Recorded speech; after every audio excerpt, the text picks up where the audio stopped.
Bulletin में सबसे पहले बात करते हैं आज के बाजार की। ग्लोबल बाजारों से मिले मजबूत संकेतों ने बाजार में जबरदस्त जोश भर दिया। रुपए की मजबूती और कच्चे तेल की कीमतों में नरमी ने निवेशकों का सेंटिमेंट और मजबूत किया है, जिसके दम पर बाजार में चौतरफा खरीदारी देखने को मिली है। 8 मई के बाद पहली बार निफ्टी 24,000 के पार बंद हुआ है, जबकि सेंसेक्स में करीब 1000 अंकों की शानदार तेजी दर्ज की गई है। एफएमसीजी को छोड़कर लगभग सभी सेक्टर इंडेक्स हरे निशान में बंद हुए हैं। कैसे रहा है आज के बाजार का हाल, बता रही है कंचन नौटियाल।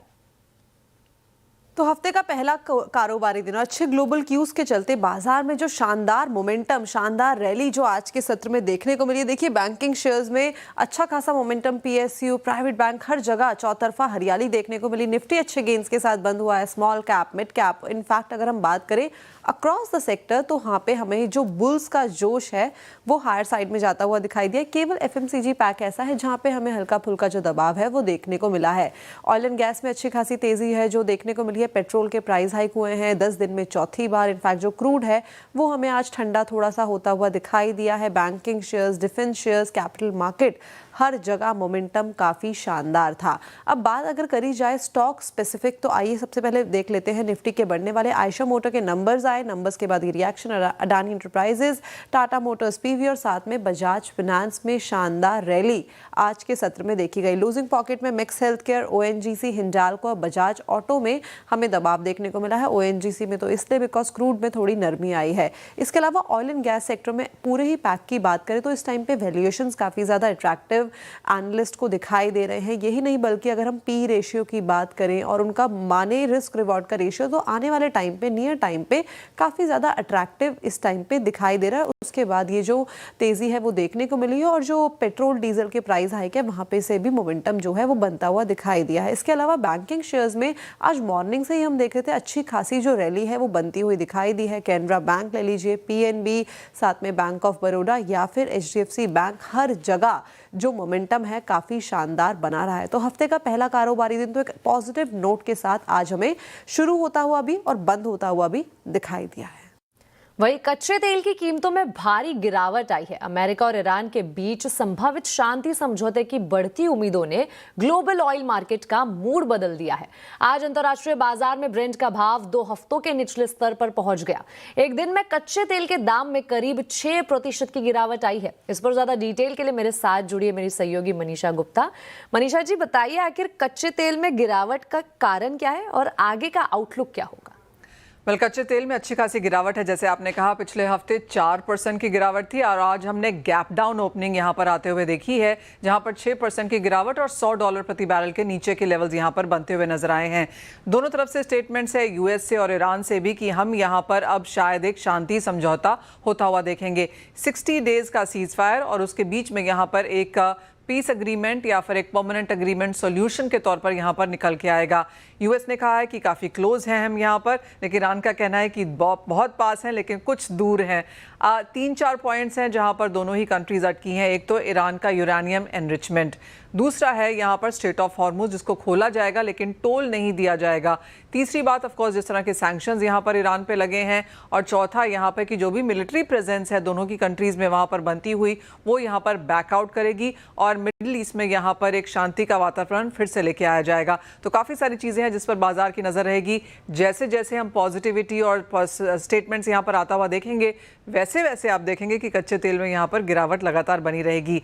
लेकिन इसके बावजूद भी बैंक्स एंड ब्रोकरेजेस का मानना है कि बहुत जल्दी हम 70s की तरफ यहां पर जाने वाले नहीं हैं। 80 और 95 के बीच में ये एक रेंज यहां पर आपको इस क्वार्टर और अगले क्वार्टर में भी बनती हुई नजर आ सकती है, क्योंकि जो बड़े वाले ट्रेडर्स हैं, बैंक्स हैं, उनका मानना है कि पूरी की पूरी स्थिति नॉर्मल होने में 2027 मिड तक का समय यहां पर लग सकता है। तब तक ऑफ कोर्स वॉल्टिलिटी काफी रहेगी, लेकिन रेंज अभी भी यहां पर थोड़ी सी ऑन द हायर साइड। जी बिल्कुल मनीषा जी, आपका बहुत बहुत शुक्रिया इतनी डिटेल में हमें ये समझाने के लिए। बढ़ते अगली खबर की ओर। पश्चिम एशिया संकट के चलते देश में पिछले 10 दिन के अंदर पेट्रोल और डीजल के दाम चौथी बार बढ़े हैं। आज डीजल में ₹2.71 और पेट्रोल में ₹2.61 की बढ़ोतरी हुई है। लेकिन यहाँ ये बात भी गौर करने वाली है कि दुनिया के मुकाबले भारत में दाम सबसे कम बढ़े हैं। जी हाँ, क्रूड में उछाल से जब दुनिया बेहाल है तो ऐसे समय में भारत एक मिसाल के तौर पर उभरा है। पूरी तस्वीर समझा रहे मेरे सहयोगी आशीष चतुर्वेदी। बताइए आशीष। पिछले 10 दिनों में 4 बार पेट्रोल और डीजल महंगा हुआ है। ये देखकर अगर आपको लग रहा होगा कि पेट्रोल और डीजल तो बहुत महंगा हो गया, बिल्कुल नहीं हुआ है। आप ग्लोबल एवरेज के हिसाब से देखें तो भारत में सबसे कम कीमतें यहाँ पर बढ़ी हैं। पूरा डेटा आपकी स्क्रीन पर रखूंगा, लेकिन आप इस बात को समझिए कि इस साल सप्लाई के हिसाब से, एनर्जी रिसोर्सेज के लिहाज से बहुत ज़्यादा चैलेंजिंग रहा है। इनफैक्ट G20 नेशंस में केवल एक भारत ऐसा है जिसने फ्यूल की कीमतों को स्थिर रखा और लगातार इस सप्लाई कंस्ट्रेंट के बाद भी इनफैक्ट 78 डेज तक जो स्ट्रेट ऑफ हॉर्मुज़ बंद रहा है, 78 दिनों तक कीमतें नहीं बढ़ी। उसके बाद यहाँ पर कीमतें बढ़ने का सिलसिला यहाँ पर देखने को मिला। अब डेटा आपकी स्क्रीन पर आएगा, ध्यान से देखिएगा कि भारत में प्राइस हाइक हुआ है केवल 8% का और पूरी दुनिया का ग्लोबल एवरेज देखें तो 23% के करीब निकल कर आता है।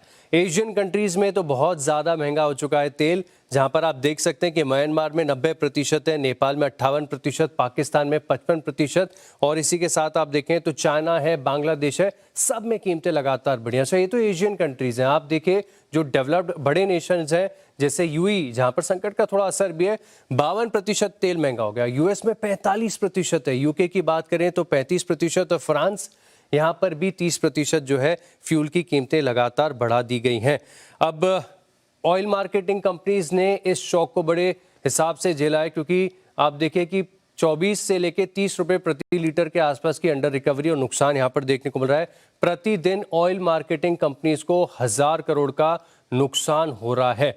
अब बड़ी बात यह कि ऐसे दौर में भी पिछले 4 साल जो इतने चैलेंजिंग रहे, भारत सरकार ने प्रयास किया है कीमतें स्थिर रखने के लिए और लगातार एक्साइज के कट यहाँ पर आपको देखने को मिले। 2021 है, 2022 है, 24 है, 25 है और 26 में भी आप देखें तो सरकार की तरफ से पूरी सहायता यहाँ पर इंडस्ट्री को दी गई। अब मैं आपकी स्क्रीन पर रख देता हूँ डेटा, जिससे आपको पता चलेगा कि पूरे भारत में जो प्रमुख देश है यहाँ पर फिलहाल पेट्रोल और डीजल के क्या भाव है। पेट्रोल डीजल के दाम बढ़ने के बाद ओएमसीज में आज 4% की जोरदार तेजी देखने को मिली है। ओएमसीज निवेशकों के रडार पर भी है। कंपनियां सस्ते भाव पर मौजूद है, साथ ही ब्रोकरेज भी बुलिश है। ओएमसीज में क्या है, क्यों है आखिर ये तेजी, बता रही है कंचन नौटियाल। अगर हम पिछले 10-12 दिन का डेटा देखें तो यहाँ पे एक शानदार रैली जो है हमें ओएमसीज के अंदर आती हुई दिखाई दी है। जैसे कि अगर हम बात करें आईओसी की तो 11% का हाइक यहाँ पे देखने को मिला है, बीपीसीएल में 12% और अगर हम बात करें एचपीसीएल की तो 13% तक की रैली यहाँ पे भी देखने को मिली है। लेकिन मार्केट एनालिस्ट का इस टाइम पे कहना है कि जो इस टाइम पे शेयर्स दिखाई दे रहे हैं काफ़ी ज़्यादा सस्ते दिखाई दे रहे हैं, वैल्यूएशन काफ़ी ज़्यादा इंटरेस्टिंग इस टाइम पे हो गए हैं। अगर हम 52 हफ्ते के हाई से देखें तो यहाँ पे हमें करीबन 32 से लेके 20% की गिरावट इन शेयर्स के अंदर आती हुई दिखाई दी है। एमजीएल में 32% की गिरावट है अपने 52 हफ्ते के हाई से। आईजीएल, आईओसी, बीपीसीएल और एचपीसीएल भी करीब करीब 21% की गिरावट के साथ कामकाज कर रहे हैं। अब इस टाइम पे देखिए अगर हम इंडस्ट्री का एवरेज पी देखें तो वो 10x का है, लेकिन इसके कंपैरिजन में आप आईओसी, बीपीसीएल, एचपीसीएल का पी देखेंगे तो ये 5x पे इस टाइम पे ट्रेड करता हुआ दिखाई दे रहा है, जो कि इसको और भी ज्यादा यहाँ पे इंटरेस्टिंग बना रहा है। यही नहीं बल्कि अगर हम ब्रोकरेज का व्यू माने तो सिटी की उसके ऊपर अभी थोड़ी देर पहले ही एक रिपोर्ट आई है। उन्होंने बोला है कि जो फ्यूल प्राइस हाइक हुआ है उससे जो वैल्यूएशंस है काफी ज्यादा अट्रैक्टिव दिखाई दे रहे हैं। रिस्क रिवॉर्ड का रेशियो नियर टर्म पे काफी ज्यादा अच्छा बनता हुआ दिखाई दे रहा है और इस टाइम पे अगर और भी कच्चा तेल ऊपर गया तो आने वाले टाइम पे प्राइस हाइक हमें देखने को मिल सकता है, जिससे लॉसेज इन कंपनीज के हमें कम होते हुए दिखाई देंगे। एक लास्ट चीज मैं इसमें और बताना चाहूंगी, जो डिविडेंड यील्ड है वो भी यहाँ पे काफी ज्यादा शानदार दिखाई दे रही है। 5 से लेके 6% की जो डिविडेंड यील्ड है ये जो कंपनियां हैं अपने इन्वेस्टर्स को दे रही हैं, तो वैल्यूएशन काफी ज्यादा अट्रैक्टिव हो गए हैं, जिससे मार्केट को ये पसंद आ रहा है। सीडीबी यानी small industries development bank of India के कार्यक्रम में वित्त मंत्री निर्मला सीतारमण ने फॉरेन करेंसी के संरक्षण को बेहद महत्वपूर्ण बताया है। उन्होंने कहा है कि सोना और कच्चे तेल के ऊंचे दाम काफी चुनौतीपूर्ण है। ऐसे में फ्यूल, फर्टिलाइजर, फॉरेन एक्सचेंज बड़ी चुनौती है। हालांकि वित्त मंत्री ने कहा है कि घरेलू मांग में मजबूती बनी हुई है। Honorable Prime Minister giving a call to conserve foreign exchange as far as possible is very important in this context. I will dwell on that for a minute because that's led to a lot of narrative all around the country. We need to understand the context in which the PM made this call. It is because of high international crude prices, and the high crude prices are ever changing. It's seriously dynamic. one rate at one point in time, within a week another, within a week another, and so on. Like that it has been for over now 80-90 days. So high international crude prices and very fluctuating one, high international fertilizer prices, unimaginable increase in the fertilizer prices, high gold prices, that is creating some challenges on the external front. बढ़ते हैं अगली खबर की ओर। America के विदेश मंत्री Marco Rubio Bharat दौरे पर आए हैं। आज रूबियो ने पत्नी जेनेट डी रूबियो के साथ ताजमहल का दीदार किया। उन्होंने यहाँ डायना बेंच पर बैठकर तस्वीरें भी खिंचाई है। इस मौके पर भारत में अमेरिका के राजदूत सर्जियो गौर भी साथ में मौजूद रहे। वहीं भारत और अमेरिका के बीच ट्रेड डील जल्द हो सकती है और बातचीत में है। काफी प्रगति हुई है उनकी बातचीत में, ये कहना है अमेरिकी विदेश मंत्री मार्को रूबियो का। क्वाड बैठक से लेकर रक्षा सहयोग, रूस से तेल खरीद, ईरान संकट और स्ट्रेट ऑफ हॉर्मूज तक कई अहम मुद्दों पर रूबियो ने भारत को अमेरिका का मजबूत और भरोसेमंद साझेदार बताया है। रूस से तेल खरीद को लेकर भी अमेरिका का रुख पहले के मुकाबले काफी ज्यादा नरम नजर आया। I view it more as a continuation of a very strong relationship and looking for new areas of opportunity. We hope to have finalized very, very soon a trade agreement that's going to make both of our countries stronger, investments in the United States by Indian companies. So I view this visit as much as anything else as sort of a continuation and just continuing to build on what we already have as a foundation and the progress that's been made in just the last year and a half in the second Trump administration. इसके अलावा Rubio ने पाकिस्तान की सरजमी से आतंकी गतिविधि पर भारत की चिंता को सही ठहराया है, लेकिन उन्होंने कहा है कि ईरान युद्ध में पाकिस्तान की मध्यस्थता पर भारत की तरफ से कोई बात नहीं हुई है। India is always pointing to the fact that there are armed terrorist groups operating from Pakistani territory that target India. They're always concerned about that. But as far as the role they played as a mediator and a facilitator in the Iran situation, it never came up. I don't think that they would complain about that. I mean, their issues with Pakistan are different.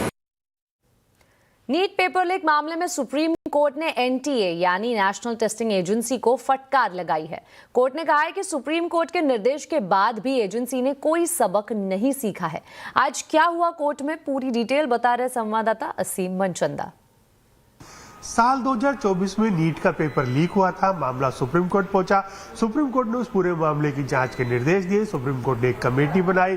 उस committee ने कई सारी guidelines जारी की और अब 2 साल बाद फिर दोबारा से वो पेपर नीट का पेपर लीक हुआ। यूनाइटेड डॉक्टर्स फ्रंट ने सुप्रीम कोर्ट में एक याचिका दायर की, कहा कि जो एनटी है उसको रिप्लेस किया जाए। उसके साथ साथ जो एग्जाम है वो दोबारा से सुप्रीम कोर्ट के रिटायर्ड जज की अध्यक्षता में कराया जाए। आज जब इस मामले की सुनवाई हुई तो सुप्रीम कोर्ट ने एनटीए को फटकार लगाई। सुप्रीम कोर्ट ने कहा कि हमारी गाइडलाइंस के बावजूद इसके ऊपर कोई भी काम नहीं हुआ है। सुप्रीम कोर्ट ने नीट एनटीए से कहा कि आप बताइए कि हमने जो गाइडलाइंस दी थी उसका पालन हुआ कि नहीं हुआ, इसको लेकर एक एफिडेविट दायर कीजिए। इसके साथ साथ सुप्रीम कोर्ट ने सरकार और सीबीआई को भी इस पूरे मामले के अंदर नोटिस भेजा है। अब सुप्रीम कोर्ट इस मामले की पूरी सुनवाई गुरुवार को करेगा। मेटा और लिंक्डइन जैसी बड़ी टेक कंपनियों में छटनी ने नौकरी को लेकर चिंता बढ़ा दी है। एआई मॉडल्स के बढ़ते इस्तेमाल से कई जॉब्स पर खतरा मंडरा रहा है। क्या एआई का विस्तार आने वाले समय में बड़ा खतरा बनेगा या नए अवसर पैदा करेगा? इसी पर होगी खास चर्चा आज शाम 5:57 पर सिर्फ कंज्यूमर अड्डा में। पीएम मोदी ने 2047 तक देश को विकसित भारत और $30 ट्रिलियन की इकोनॉमी बनाने का लक्ष्य रखा है। यह महज एक सपना नहीं बल्कि नए भारत की हुंकार है। ग्लोबल लीडरशिप के इस महालक्ष्य का ब्लूप्रिंट सिर्फ इरादों से नहीं बल्कि एक ठोस रोड मैप से साकार होगा। इसी रोड मैप को दिशा देने के लिए सीएनबीसी आवाज लेकर आ रहा है देश की सबसे बड़ी आर्थिक महापंचायत, भारत इकोनॉमिक संवाद, विकसित भारत का रोड मैप। इस भव्य मंच पर जुटेंगे देश के नामचीन अर्थशास्त्री और दिग्गज इंडस्ट्री लीडर्स जो मिलकर लिखेंगे इंडिया की ग्रोथ स्टोरी का अगला सुनहरा अध्याय। एक मंच, एक विजन। देखिए भारत इकोनॉमिक संवाद कल सुबह 10 बजे से सिर्फ सीएनबीसी आवाज पर। इसी के साथ आवाज समाचार में वक्त हो चुका एक छोटे से ब्रेक का। खबरें आगे और भी हैं, बने रहिए हमारे साथ।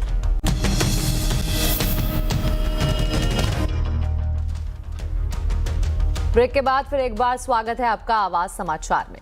उत्तर भारत इस वक्त भीषण गर्मी की चपेट में है। दिल्ली, यूपी और बिहार समेत कई राज्यों में 28 मई तक लू का ऑरेंज अलर्ट जारी किया है। लगातार चल रही गर्म हवाओं ने लोगों की परेशानी बढ़ा दी है। मौसम विभाग के मुताबिक तापमान 44 से 45 डिग्री के बीच बना हुआ है, जबकि कुछ इलाकों में पारा 47 डिग्री तक पहुंच सकता है। मौसम विभाग का कहना है कि दिल्ली और यूपी में 16 साल बाद इतनी तेज गर्मी देखने को मिल रही है। डॉक्टरों ने हीट स्ट्रोक, डिहाइड्रेशन और सांस के मरीजों को खास सावधानी बरतने की सलाह दी है। फिलहाल आने वाले दिनों में गर्मी से राहत मिलने के आसार काफी कम नजर आ रहे हैं। वहीं अगले 5 दिन तक मध्य और उत्तर भारत में गर्मी का प्रकोप जारी रह सकता है। मौसम विभाग ने देश के मध्य और उत्तर पश्चिमी हिस्सों में अगले 4 से 5 दिनों तक लू से लेकर भीषण लू चलने की संभावना जताई है। कैसा रहेगा गर्मी का हाल, बता रहे संवाददाता असीम मनचंदा। पिछले कुछ दिनों से उत्तर और मध्य भारत के अंदर गर्मी का टॉर्चर बना हुआ है। कई राज्यों के अंदर तापमान 42 डिग्री से लेकर के 47 डिग्री के पार पहुंच गया और अभी मौसम विभाग के मुताबिक जल्दी ही लोगों को राहत मिलने का कोई भी अनुमान नहीं है।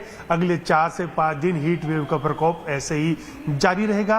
राजस्थान, हरियाणा, पंजाब, उत्तर प्रदेश, दिल्ली, इन सभी राज्यों के अंदर हीट वेव ऐसे के ऐसे जारी रहेगी। लेकिन 5 दिनों के बाद थोड़ी सी संभावना जताई जा रही है कि मौसम में किसी भी तरह की राहत मिलेगी। एक वेस्टर्न डिस्टर्बेंस आ रही है, उसके बाद उत्तर भारत के लोगों को थोड़ी सी राहत मिलेगी, लेकिन राजस्थान में वैसे के वैसे गर्मी पहले की तरह बनी रहेगी। हालांकि मानसून के फ्रंट के ऊपर एक अच्छी खबर है, मानसून अभी अंडमान सागर के पार अंडमान निकोबार आइलैंड पहुंच गया और बहुत जल्दी ही वो केरल तट के ऊपर दस्तक देगा। 1 से 2 दिनों के अंदर वो केरल तट के ऊपर दस्तक दे सकता है। हालांकि अभी तमिलनाडु और केरल के अंदर प्री मानसून की बारिश शुरू होगी, लेकिन इसे मानसून की बारिश नहीं कहा जा सकता। तो बहुत जल्दी ही केरल तट पर मानसून की दस्तक भी आपको देखने को मिलेगी।